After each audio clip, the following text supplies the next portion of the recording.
perspective in terms of some of the ideas shared here. I mean, is it really, can it be controlled at the enterprise level, or what are the challenges? There are some mics available. Please feel free to get maximum use of these experts we have. Just, last time also I raised this issue about the awareness, especially at the board level. But generally in Sri Lanka, the board of directors have been nominated or appointed by maybe through your friendship and things like that. Unfortunately, I don't know whether there's a system where we really look at their expertise. Now, according to some of the world, the past reports, the security, cyber security loss in probably 2030 would be about $90 trillion. That's what the report says. So in Sri Lankan context also now we hear very often about these cyber security threats, and some of the corporates we don't talk to each other because those are not in the public domain.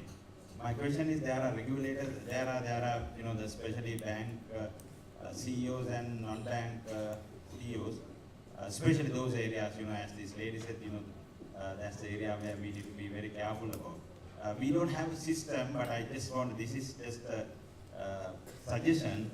Whenever we appoint these board members, I think we have to look at, because even up to now, the cyber security aspect is not one of the main important topics in the boardroom. So that's my point. Yeah, valid. Thanks, Sujiva.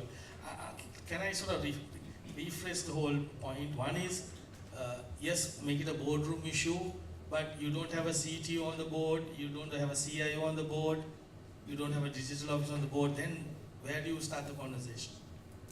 Okay. So I like input from the from companies who may have those level represented on the board, or is it necessary? Can a more non-independent, non-expert board, can they be equally receptive, resilient in terms of understanding the challenges? Please share your views.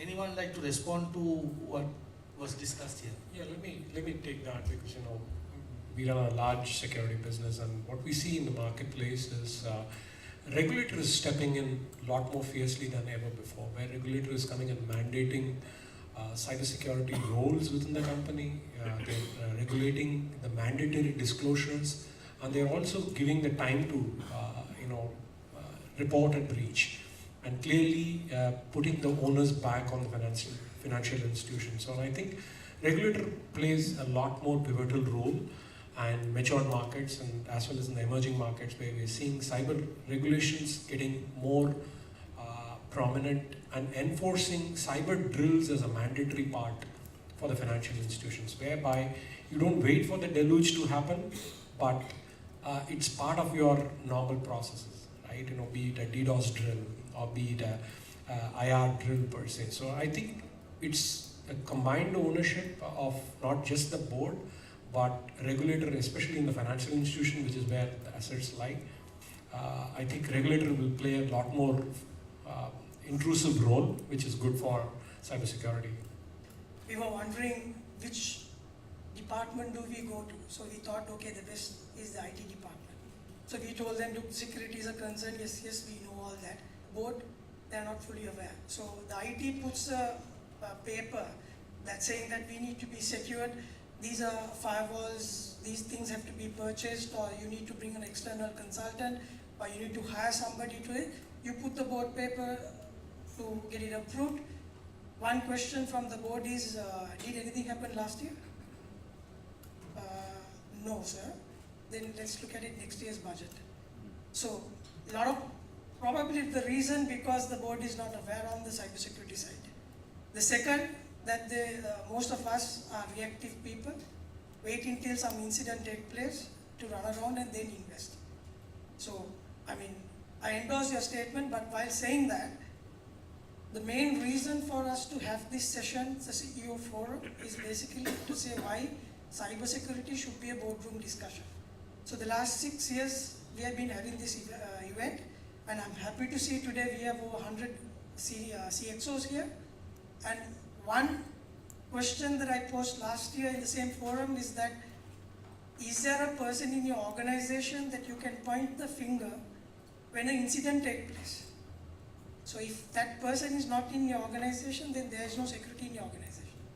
But from last year to now, I see certain organization, the CISO post has already come in, Chief Information Security Officer. So it's improving. But I agree with you, it has to go a lot more. I've come across a couple of international banks that started employing ex-law enforcement officers, ex-investigators, to add a different dimension to their investigation and also on top prevention. So I know of an international bank that employed that headhunted a chief of anti-narcotics investigating department officer. Okay, the whole purpose, right, is the bank wanted him to form a team to do preventive investigation. So this team actually goes into the dark web to do undercover work, to understand who are selling the bank information and whether all this bank information that is being sold, right, are genuine. And they will trace from there to whoever internally that is leaking those information. So the same concept works like in the past. If we have a factory and we wanted to get a head of security, we get someone from a police force, who knows how to do physical security pretty well. So some organizations are actually moving towards that direction. So think about it, they can add a different dimension to how you do prevention and also how you do monitoring of what are the threats out there. So something for you to take back today. Yep. Yeah, I think CISOs and CROs, I think we need to take the conversation much more deeper. Yes, it is a boardroom issue, but yes. I'm General Ravel from the Army. I would like to give a sort of a military perspective into this. In the Army, if we are to attack a place or defend our whatever the locality, we make a plan. Before making a plan, we make various courses of action. Simply we consider maybe most probable course and the most dangerous. So we make the plan. So after that, we do a war game, so course of action analysis. How feasible, how suitable, how reliable to ensure the plan is. So likewise, there are so many ethical hacking courses being done, there are ethical hackers. So I think in the organizations, we should do such war gaming, we should get some assistance from outside of ethical hackers and let them hack into their systems and demonstrate, okay, these are your vulnerable points. So that by doing so, they may be paid, but by doing so, so-called CIOs or people working in various organizations thinking that their system is secure, they will be exposed. They will be forced to defend their whatever the systems if they are vulnerable. So that does not happen. So because, sometimes the ego of various individuals, they think that we are secure, as Bhushan said, until such time you are attacked, nobody is proactive. So we need to be proactive if we are to defend ourselves. Even in conventional defense we say defend in depth. So in cyber security also we say defend in depth. But do we have that depth that we are talking of? So this is where we are lacking. So the main reason is sometimes the top level people, they don't understand the gravity of this. This is the whole problem. When a middle grade or a young officer goes and tells them, so these are the things that may happen, they try to take their mind back towards 60s, 70s and they say, no, it won't happen. So when it happens, still they will find fault with those individuals. So we have to find a mechanism to narrow this gap. If we don't do that, we are going to ask for trouble in the future.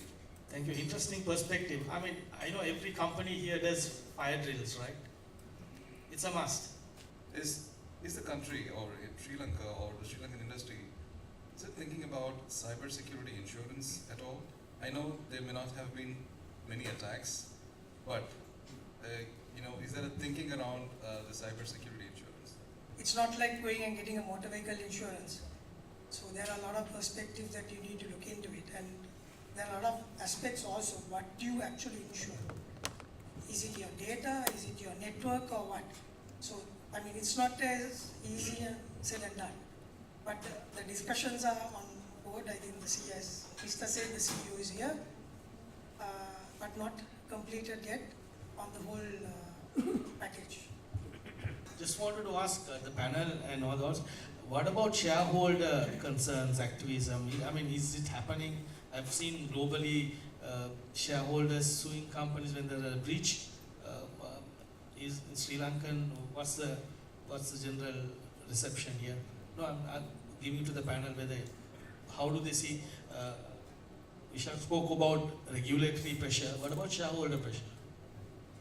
Yeah, I think that that's a very interesting question, and actually I would like to tie it into what was said before about how board members think about data loss, about it's actually about the whole discussion, because I think that when it comes down to it, you have to understand what kind of losses you're facing when data is actually being leaked. So this is what has to be explained to the stakeholders, everybody, right?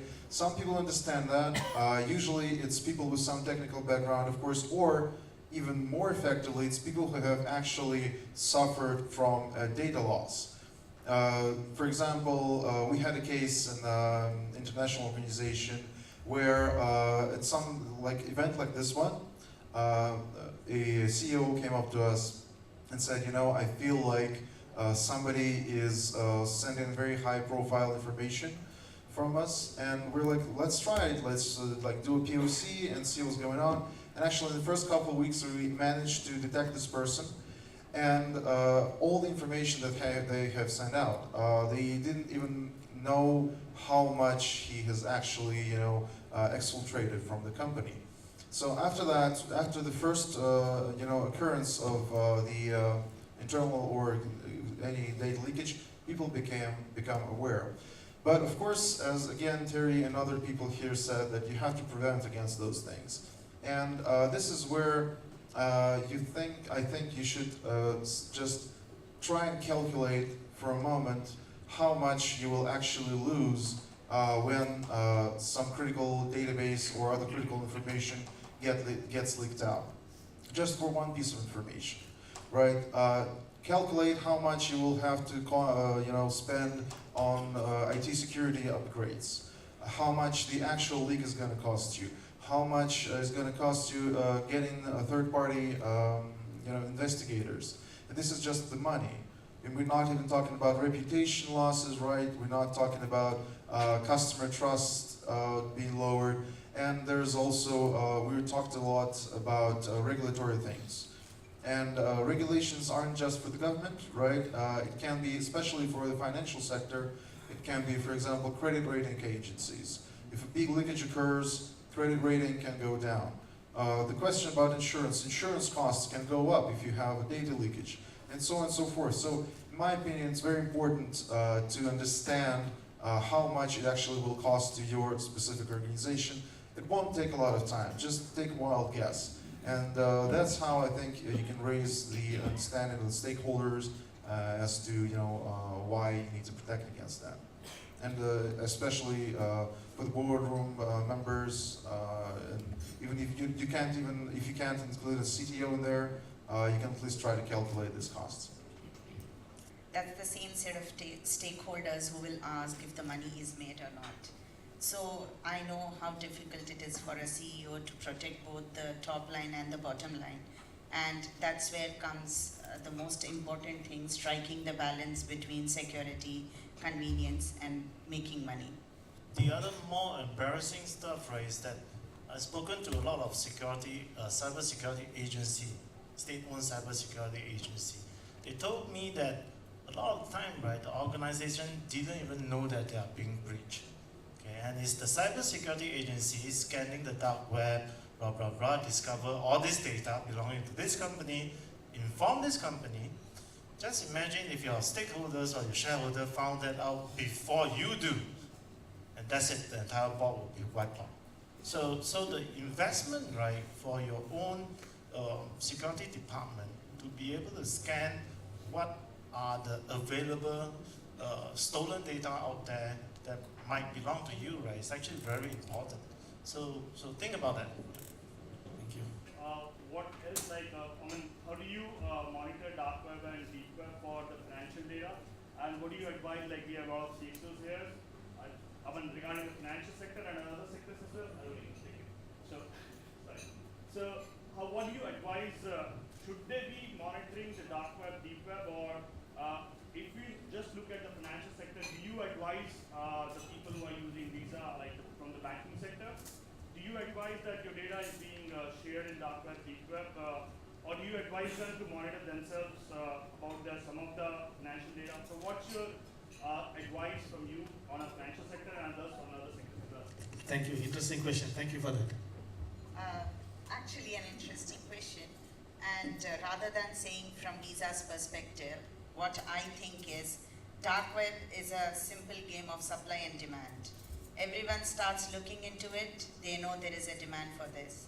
So there will be more supply. So the breaches would increase. That's how it is. There are agencies who work specifically on it. Not everyone should jump into it and just let a set of real experts get into the dark web and look into it. Not everyone should jump and, increase the demand there. But monitoring should be there, right? Yeah, monitoring, you can take access and take help of different agencies who are doing it to know what's happening. We've heard from people that we know some of our cards are in the dark net. Shall we go and buy? I said, no, don't buy it, right? If you know, just try ways of, securing your perimeter.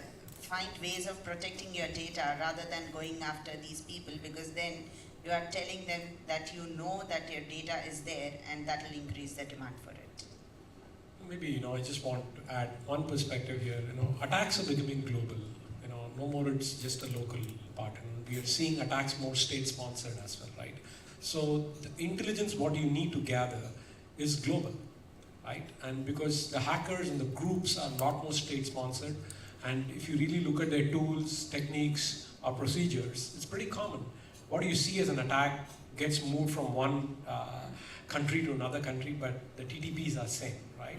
So I think the way you need to look at it is, if you have an indicators of compromise at your network or at your bank, is that something which is seen across the globe? So the need for threat intelligence at a global scale is the highest. And of course, this global threat intelligence is a commercial part, or it could be organizations like Interpol who shares this information, right? And on Cisco, we have a very strong MOU with Interpol, and with Cisco being a very, very pervasive amount of threats what we see in the dark web, the amount of malwares what we see is quite huge. And we share that threat intelligence proactively to the agencies, be it organizations like nodal agencies like Interpol.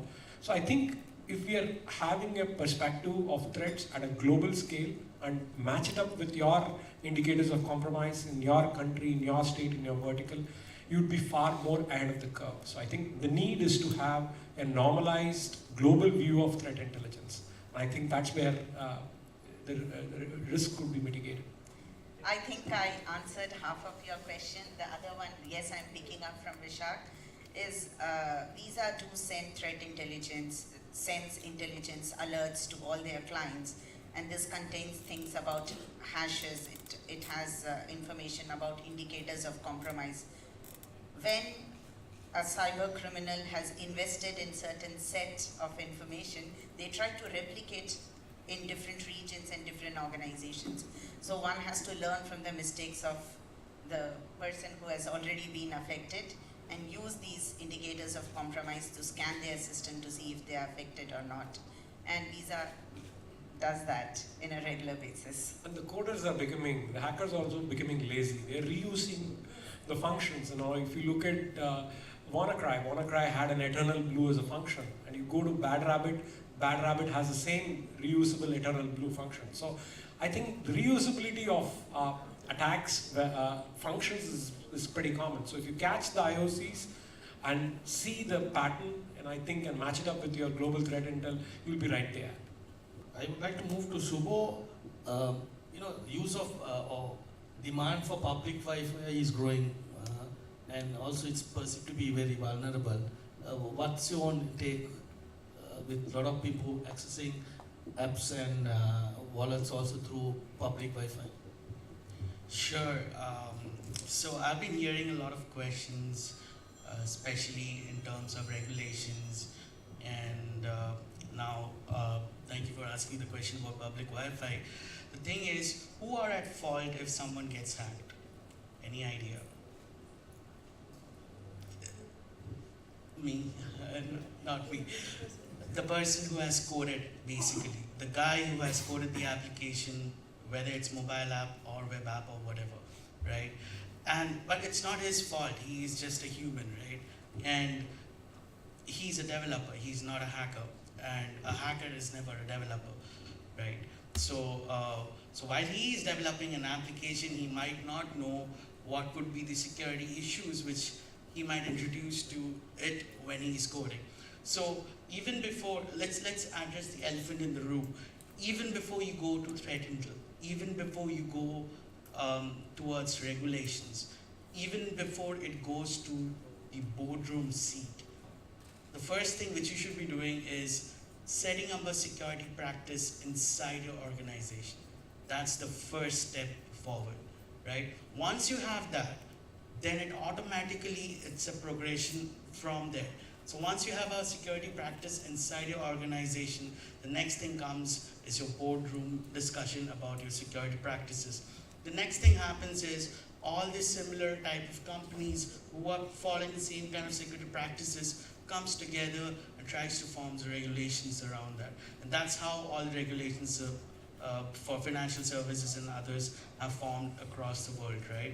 So I'm expecting the same from this region of the country also, where people are going to first draw their own security plan inside their organization, do regular security audit, and like you said about warfare, in cyber security terms, there are things like red teaming. So you can basically invite few ethical hackers to come inside and perform a red teaming inside your organization to figure out what are the weak points in it and figure out how to fix those. These are all internal. These are even before any of these threat intel comes. These are your basic stuff which you need to do. And after that is what you go ahead, let's say even after you do these, there are data breaches which are going to happen, right? I mean, not everything is perfect. So even after you do that, there would be data breaches which is happening. And if a data breach is happening, you go ahead and do an investigation on that, do a forensics investigation and stuff like that. Do a threat intel on top of that. But everything starts from one basic seed, which is having a security practice inside. Now coming back to your question about mobile apps, which you can start using in public Wi-Fi. Yeah, public Wi-Fi is a really good thing, right? You get free Wi-Fi. That's amazing. But using applications in that, is that a good thing? So just to give you an example, if you open a fake website or a certificate which is invalid in a browser, you get to see a red screen saying, screaming at you saying, this is a fake website, right? But in the case of a mobile app, things like that doesn't happen unless the developer themselves has written it properly, the code. The code should check whether the certificate validation or any technical stuff is happening properly or not. This is not the problem of a developer, but this is how the architecture is in case of mobile devices or mobility in general. So, is it risky to access a mobile app in a public Wi-Fi? Yes. I did an experiment back in India. I did an experiment using a device called Wi-Fi Pineapple. And I was in the airport, and the airport has free public Wi-Fi, as everyone knows about it, right? All I did was very simple thing. I set up a free internet access point saying free internet, and people started connecting to it. Yeah, that's how it works. And the good thing is 50% of the traffic was in HTTPS mode, and I could not downgrade it to HTTPS, so to HTTP, so I couldn't intercept. But the rest 50% was possible. Even apps which were, I'm not going to name any of the applications, but I did an interview on that. Even applications which people uses in the airport, like to book a cab and things like that, even those were vulnerable to HTTPS downgrade attack, which is like, I'm going to downgrade from a secure channel to an insecure channel. Things like that was possible, and I did collect few of the username and passwords of these applications which were accessed mostly in the airport. Although it's all deleted, and yeah, I don't have any of these. So Thank you. yeah, but the thing is, the point over here is whose fault is it? Is it the fault of Android or iOS that they are so insecure, or is it the fault of the developer who did not develop it properly, and that's the reason these kind of attack is possible? It's neither. It's the fault of the organization because they don't have a proper security practice followed, right? If you do a regular assessment, regular security practices being followed, I guess most of the vulnerabilities would be covered. I mean, even at least the basic of it. If you're in a targeted attack, that's a different thing altogether. But yeah.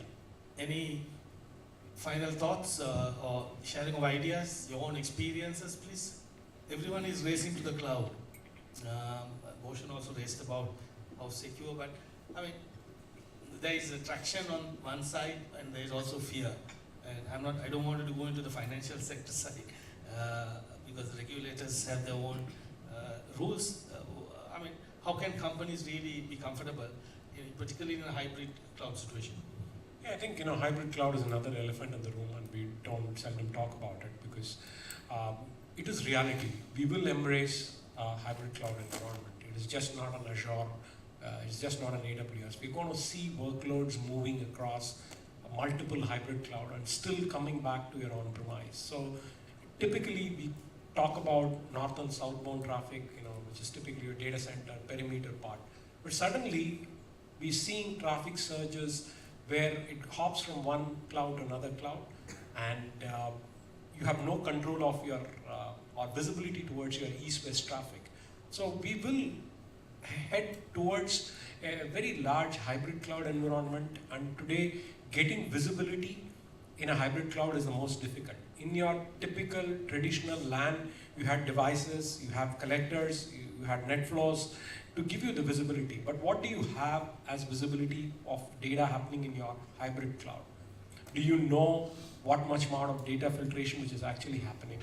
Do you know what accounts are being leaked and how they coexist? And what is the kind of level of security you would like to have at an on-premise? The same policies being applied to a hybrid cloud. And today, going to a public cloud is like standing in the middle of the street and then saying, okay, I'll be secure, right? And what is the cost attached to it? And what is the regulatory obligation a hybrid cloud provider is going to give it to it? And I think these are early thoughts, and if we think hybrid cloud is not something which is coming and hitting us, I think it's the reality today. So start looking at gaining visibility on your hybrid cloud.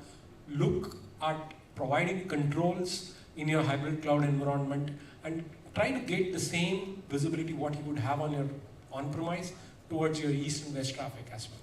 So I think that's something which is important.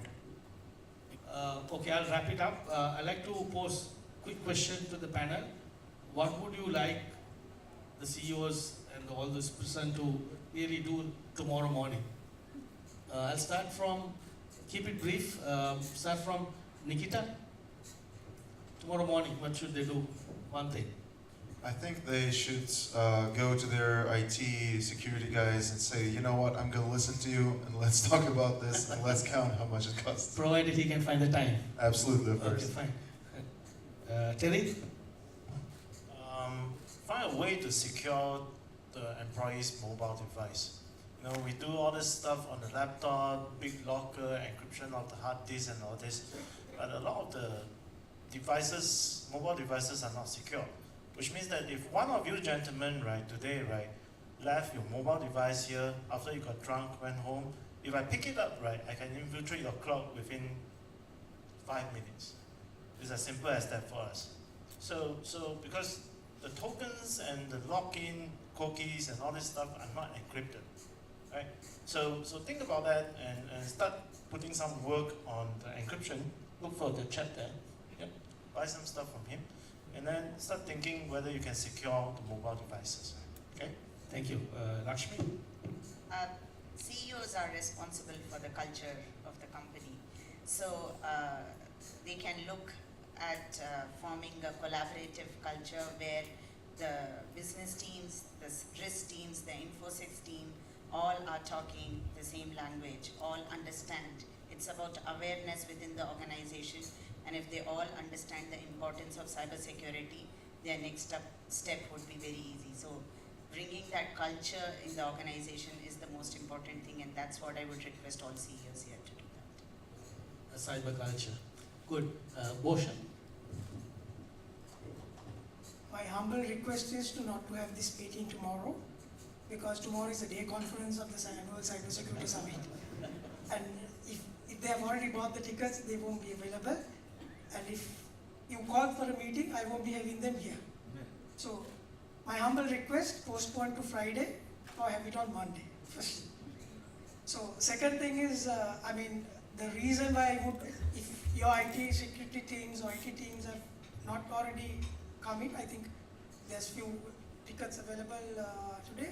There's 4 sessions going to be, because everyone is going to talk about digitizing and the world of IoT, how data is going to be protected, and then once you are hacked, what should you do? So all those 4 sessions are being discussed tomorrow in depth. We have a keynote, we have a guest speaker, and then there's to bring the local perspective, we have invited 2 panelists of each session, and then there's a panel discussion. So again, I'm requesting, don't have this discussion tomorrow. If they have not bought the ticket, ask them to come here. Have the meeting on Friday.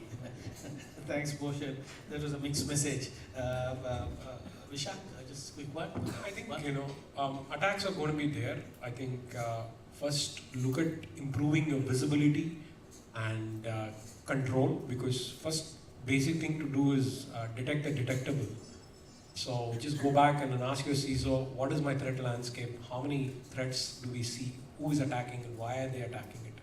And that's the beginning of your security journey. Just go back and ask, who is attacking me? Why are they attacking? Can you show me it in the console? So please detect the detectable one with the tools, whatever you have invested, and gain more visibility and control. Excellent. And Subho, last one.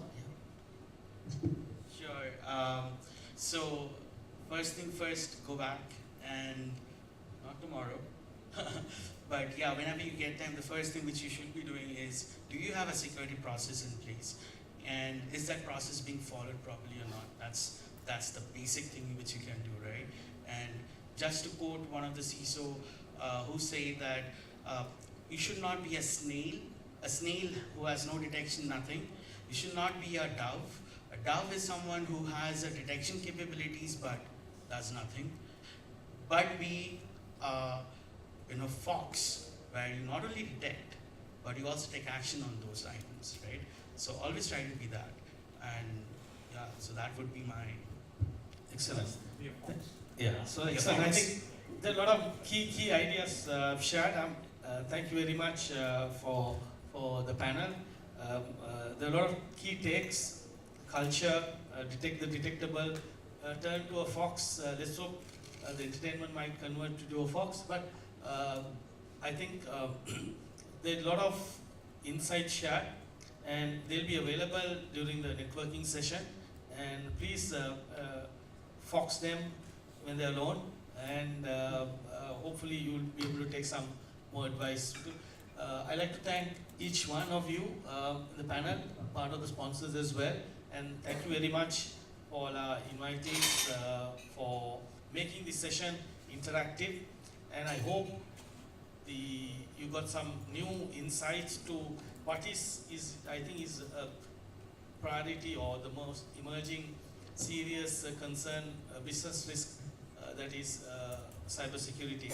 So thank you very much, and please enjoy the rest of the evening.